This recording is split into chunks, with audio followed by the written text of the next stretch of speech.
नमस्कार सबैजनालाई र ग्रीन लाइनिङ कन्फेसन सिरिजको अर्को एपिसोडमा म वेलकम गर्न चाहन्छु। आज फेरि हामीसँग अर्को एउटा इन्ट्रेस्टिङ कन्फेसन छ। She is a 24 years old female from Kathmandu. Let's go. 15 years हुँदादेखि लभ परेको and he is my first and true love. अब बिहे गर्ने कुरा चल्न थाल्यो, घरमा 25 वर्ष भइसक्यो भनेर मलाई प्रेसर दिइराख्नु भएको छ। बोयफ्रेन्डलाई बिहे गरौँ भन्दा अहिले आएर उसलाई बिहे गर्नै मन छैन भन्छ। बिहे गर्दिन, म आफ्नो करियरमा फोकस्ड हुन्छु भन्छ। उसको बिग ड्रिम छ, धेरै पैसा कमाउने, यस्तो गर्छु, फ्युचर यस्तो बनाउँछु भन्छ। ऊ घरको एक्लो छोरा हो, घरको रेस्पोन्सिबिलिटी उसकै हातमा छ अनि उसले आफ्नो आन्टीको छोरीहरू पनि हेर्नु छ। Okay, so there is a lot of things going on, हैन? Whenever there is somebody who is trying to do something great, trying to achieve something beyond what people think is possible, धेरै backlashes आउँछ, and obviously there are going to be people who are not going to believe in you, saying that you don't want to be somebody who is not also ready to believe in someone, right? Especially someone you love. तर of course अब नेपालको कन्टेक्स्टमा हेर्दाखेरि अब सिचुएसनै त्यस्तै हुन्छ, like family pressure to get married, अनि you know have the family, हो टाइममा बच्चा पाउनुपर्छ, फ्यामिलीको टेक केयर गर्नुपर्छ। त्यही भएर नेपालको सिचुएसनमा नै एउटा कन्फ्लिक्ट अफ इन्ट्रेस्ट हुन्छ जस्तो लाग्छ। At the same time our parents are telling us to you know be successful, achieve great things, go and become this person and that person, and like टन्न पैसा कमाऊ, ठुलो मान्छे बन्नुपर्छ भनेर प्रेसर आइरहेको हुन्छ। पर at the same time चाँडै बिहे पनि गर, बच्चा पनि पाऊ, यो पनि गर, रेस्पोन्सिबिलिटी, सबै चिजको प्रेसर पनि आइरहेको हुन्छ, राइट? सो आई थिङ्क त्यो इन सम वेज एउटा कन्फ्लिक्ट अफ इन्ट्रेस्ट हुन्छ त्यहाँनिर, किनकि मानौ नमानौ एउटा करियर फोकस्ड भएर एउटा फ्युचरमा यस्तो गर्छु उस्तो गर्छु र म एकदम राम्रो फ्युचर बनाउँछु, म एकदम राम्रो करियर बनाउँछु भनेर हिँडिरहेको मान्छेलाई if he gets married and then he is also starting a family, it's going to be hard. Not impossible but of course hard, होइन? सिचुएसन त्यस्तै नै भइरहेको छ। अफकोर्स एकतिरबाट बिहे गर भनेर प्रब्लम आइरहेको छ भने अब बोयफ्रेन्डलाई चाहिँ उसलाई करियर बनाउनु मन छ, टन्न पैसा कमाउनु मन छ, ठुलो मान्छे बन्न मन छ, र conflict as we know, confession आउने नै कन्फ्लिक्टले गर्दाखेरि हो। and like you know yeah, like just feeling this from a side of empathy कि this happens and it's sad.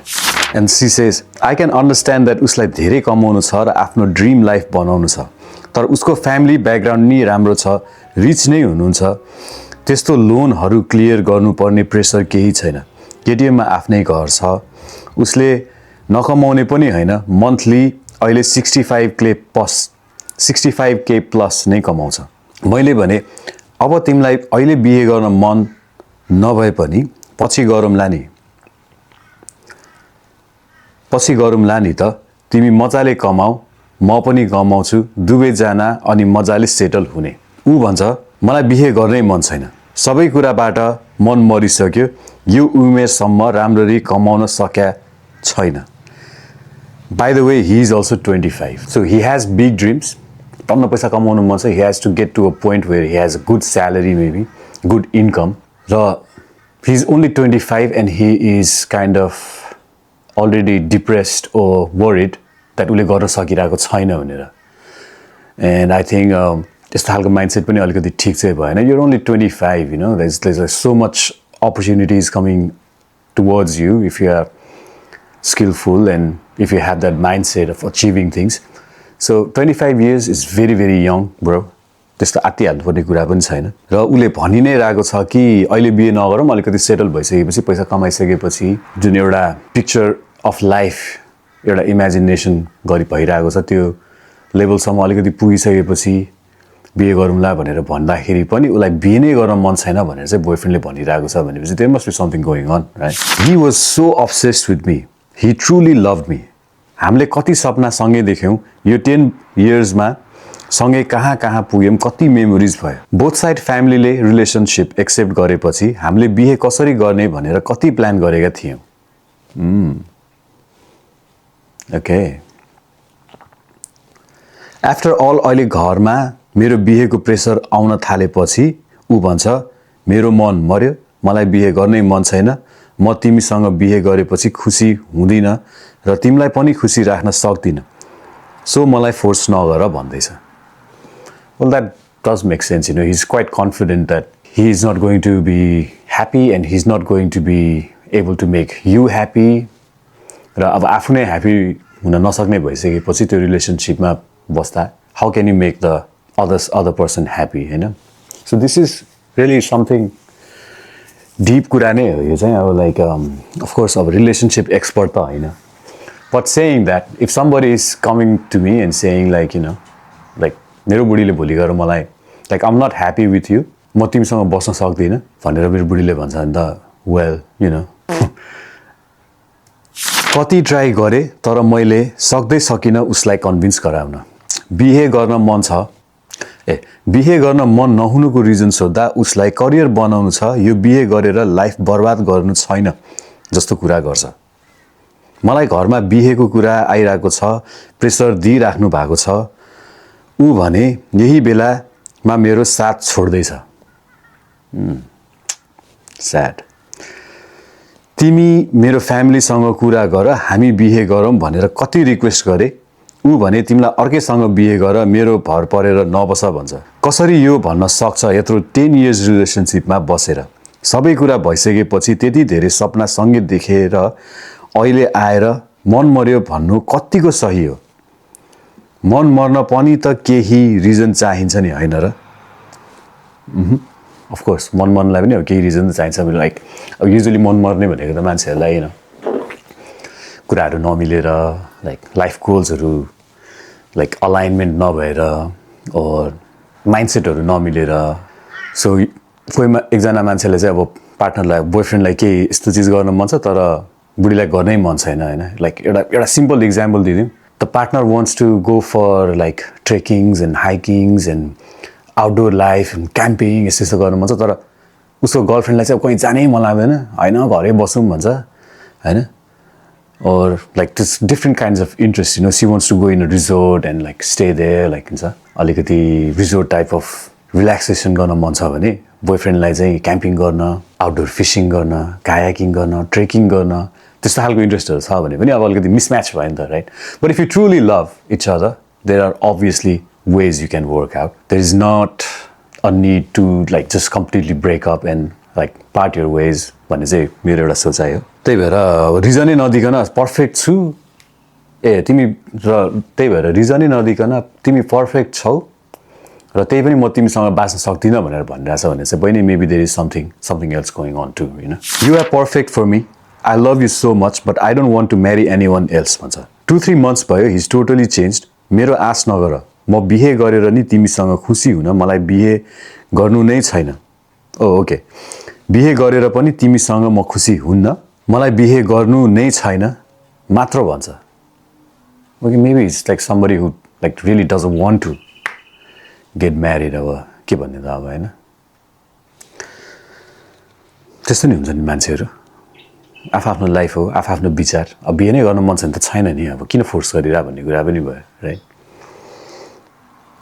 ल प्लस अब त्यो केटाको फ्यामिलीबाट चाहिँ बिहे गर यताउता भनेर केही फोर्स पनि गरेको छैन र केटीको साइडबाट मात्रै बिहे गर भनेर फोर्स आइरहेको छ भने यसरी बिहे गऱ्यो भने पनि things are not going to work out in the future होइन. सो अहिले नै माइन्डफुल भएर अलिकति ओपन माइन्ड लिएर is this really going to work out if forcefully बिहे भयो भने भनेर पनि सोच्नुपर्छ जस्तो लाग्छ मलाई चाहिँ. बट म अरूसँग बिहे गर्नै सक्दिनँ.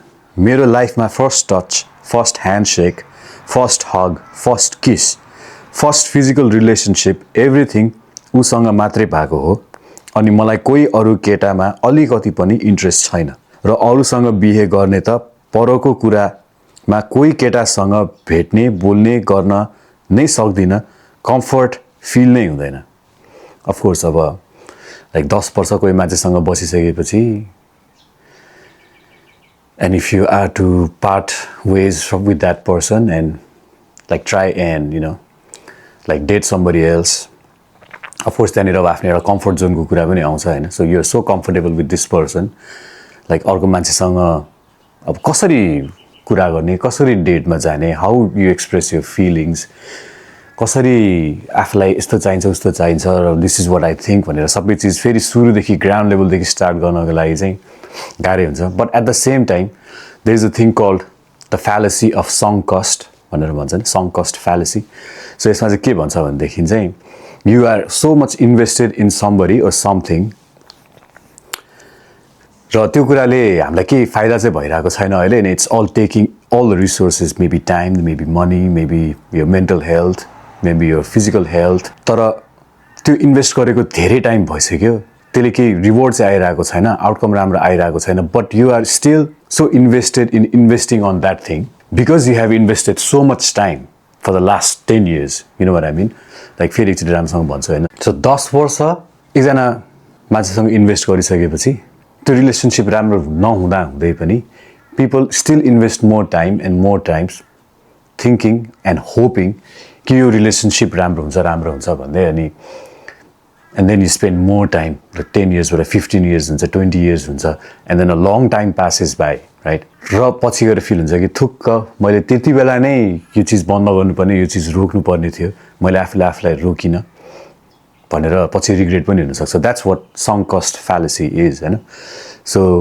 Investing on something more and more just because you have already spend and invested so much time and effort and money in something that you cannot see that this thing is actually not working and you should be doing something else or start something new, you know. So relationship many this day is like so if it's really like uncomfortable, maybe you just need to try and come out of that comfort zone and you know maybe just oh it's not going to work out anyways, be happy.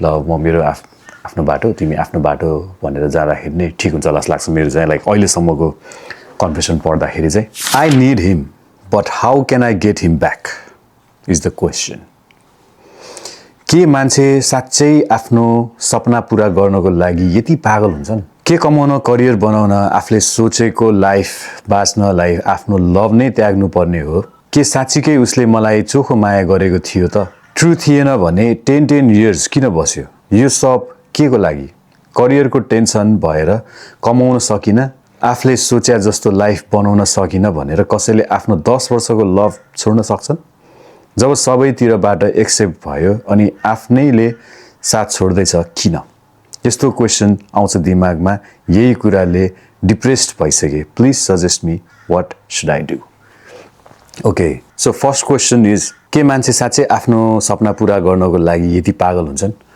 Well यस्तो पागल मान्छेहरू पनि हुन्छन् so they are all driven by they goals and they future they career त्यस्तो मान्छेहरू पनि हुन्छन् like so oriented just inside those bubble र अरू केही बाहिरको कुराहरू नदेख्ने मान्छेहरू पनि हुन्छन् नहुने पनि होइन द्याट इज एक्सेप्टेबल के कमाउन करियर बनाउन आफूले सोचेको लाइफ बाँच्नलाई आफ्नो लभ नै त्याग्नु पर्ने हो त्यो चाहिँ पर्ने होइन मेबी यस्तो किन पनि भइरहेको होला भन्दाखेरि चाहिँ like I said in the beginning alignment भएन होला what you want from life and what he wants from life might be different र त्यो कुरा some people might be able to figure out you know like अलिकति अवेर मान्छे हो भने he is going to be able to see like maybe this is not working and you know यो गरेर चाहिँ मेरो लागि पछि मलाई रिग्रेट हुने हो so maybe I should just stop now rather than another 10 years and then like you know केही पनि राम्रो नभएर ठिक नभएर झगडा परेर कुरा नमिलेर छुट्टिराख्नु भन्दा बरु बिहे नै नगरेर अहिले नै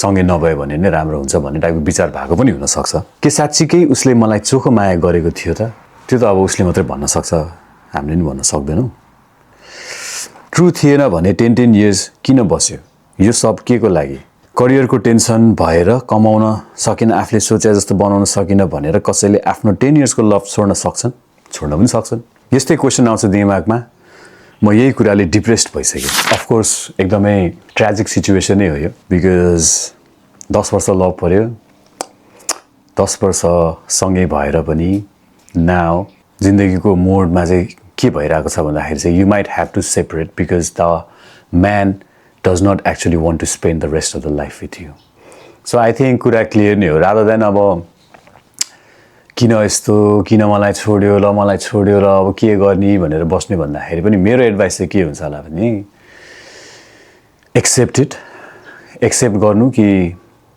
this is what's happening this is what you wants र तपाईँले पनि साँच्चीकै नै त्यो मान्छेलाई ट्रु लभ गरेको भए you just let him go जस्तो लाग्छ मलाई चाहिँ rather than just trying to force him to stay with you and बिहे गरेर married life. प्लस अब अर्को कुरा चाहिँ के पनि हो भनेदेखि बिहे गर भने त अब तपाईँको घरबाट नै फोर्स गरेर हान्छ उसको घरबाट त फोर्स गरेर होइन so nobody should be actually forced to get married. र कुरा बुझ्ने नै हो भने चाहिँ यहाँनिर बिचरा हाम्रो ब्रोलाई चाहिँ फोर्स भइरहेको छ which he doesn't want to do and I applaud him for like standing up to him. र अरू मान्छेहरूको फोर्सफुल कुराहरूले गर्दाखेरि चाहिँ he is not changing himself and doing something he doesn't want to. यो एकदमै राम्रो कुरा पनि हो. I think he is a very strong man, a strong mindset भएको मान्छे.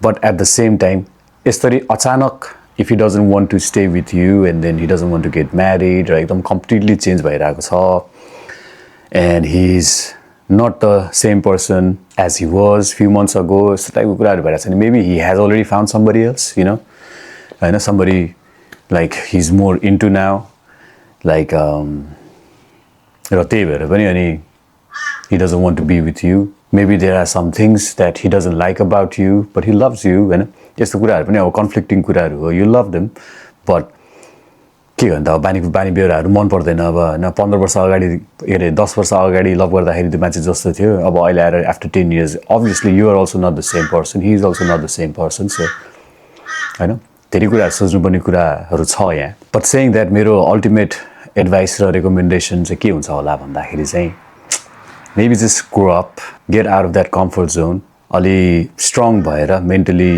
स्टेबल कन्डिसनमा आउन ट्राई गरेर धेरै इमोसनले डिसिजनहरू नलिकन maybe just let him go, maybe take a break होइन अनि of course go out with your friends, enjoy your life and do your thing होइन सबै कुरा बिस्तारै ठिक हुँदै जान्छ. र यसरी नै डिप्रेस भएर स्याड भएर लाइक ओ नो भनेर सोचेर बस्न थाल्यो भने चाहिँ nothing is going to work out because मैले पहिला कन्फेसनहरूमा नि भनिसकेँ if there is a problem in our life most of the solution comes from looking inward. आफूमा नै के चेन्ज ल्याउन सकिन्छ त यो प्रब्लमको सल्युसनको लागि भनेर सोच्यो भने नै प्रब्लमको सल्युसन आउँछ rather than this person did this person did that त्यही भएर मलाई यस्तो भयो उस्तो भयो मलाई गाह्रो भयो मलाई पीडा भयो डिप्रेसन भयो भनेर बस्ने हो भने चाहिँ त्यस्तै नै भइरहेको छ. You will never be able to come out of that hole होइन. So this was also quite deep interesting and mind boggling confession थियो बिकज धेरै कुराहरू भइरहेको थियो यहाँनिर. So there is something about love, about career, family pressure, individual आफ्नो दुईजनाको कुराहरू and he wants to like focus on his career and not get married but you want to get married अनि simply life just happening around you. राम्रोसँग सोचेर अलिकति क्ल्यारिटीसँग लाइफको डिसिजनहरू लिएर अगाडि बढ्न सक्नुहुन्छ होला एन्ड आई होप मेरो यो कन्फेसन र मेरो एडभाइसले पनि केही हेल्प हुन्छ होला. And saying that, see you in another confession. This was nice but deep. I'll see you in another one. Green lining, keep lining.